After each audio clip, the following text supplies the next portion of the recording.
Hey guys, this is Tyler here. I am coming to you from Mexico. I'm going to discuss briefly something that I found out about last week. This just happened like a couple weeks ago. So many folks here know I was at a homeless shelter in South Dakota, and I recently left last week. I finally got out of there.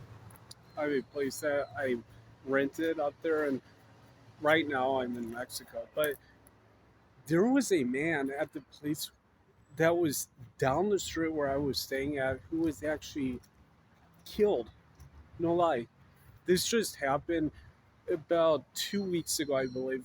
Initially, the guy was beaten really severely at the shelter, and then he ended up succumbing to his injuries. I don't know how, maybe lasted like 2 or 3 days. The main perpetrator who did this was like 26, 27 years old, appeared to be Native American. I don't know if the guy who did it was Native American, but I told everyone here, like in my videos in the past, just how dangerous these places can be. And I couldn't believe it when our manager where I was staying at a couple weeks ago, he informed all of us that guy was beaten, and then he confirmed a couple days later he succumbed to these injuries. And that was one of my biggest fears, honestly.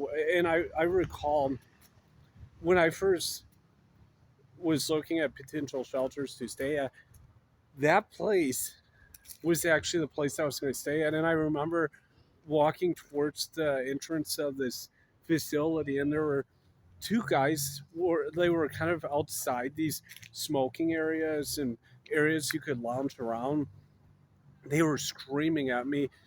I, I don't know exactly what these people are saying. I think they were definitely all strung up on narcotics and whatnot. And I knew immediately when I saw that, I was like, there is no way that I'm staying at this place, because that in itself was a huge red flag for me. And I knew the kind of danger that I would be putting myself in. I was like, I would rather just be put in jail. Legitimately, I would have been safer in jail in South Dakota. But obviously, fortunately, by God's grace, I was able to find a place that was much more safe. Of course, they had a lot stricter rules, and it worked out. But that place, it's I'll leave it at this: it's in Sioux Falls.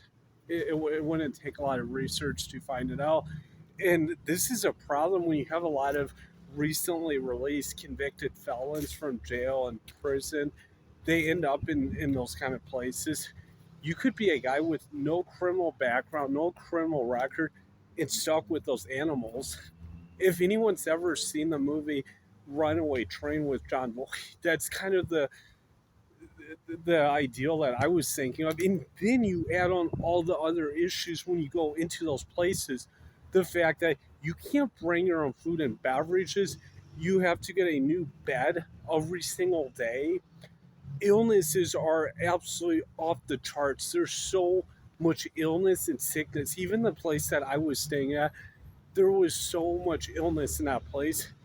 And the respiratory issue I had actually persisted days after I left that place where I was staying at.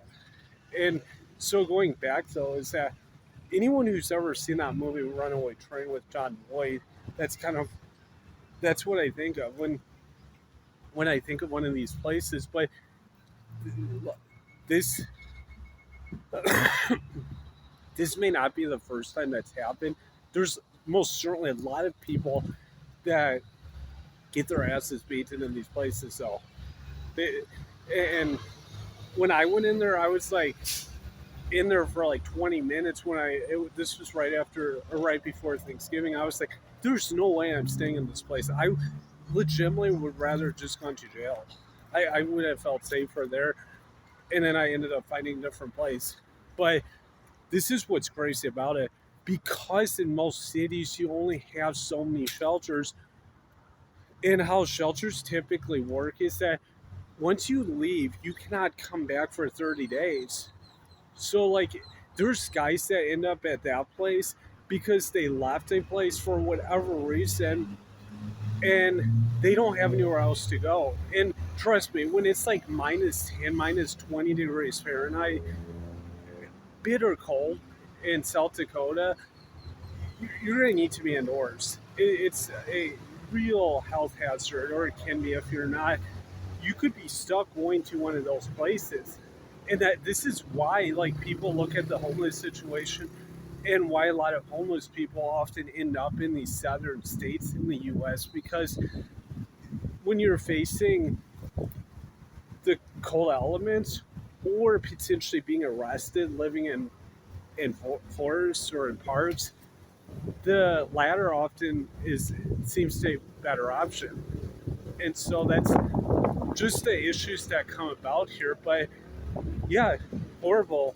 RIP to this guy that was who lost his life. I think he was like in his mid 20s up there in South Dakota. But I don't think this is going to be the first, and I don't think it's going to be the last instance of something like that happening there, because, like I said, many of these guys recently released convicts from jail and prison. So, give me your feedback here, and thank you.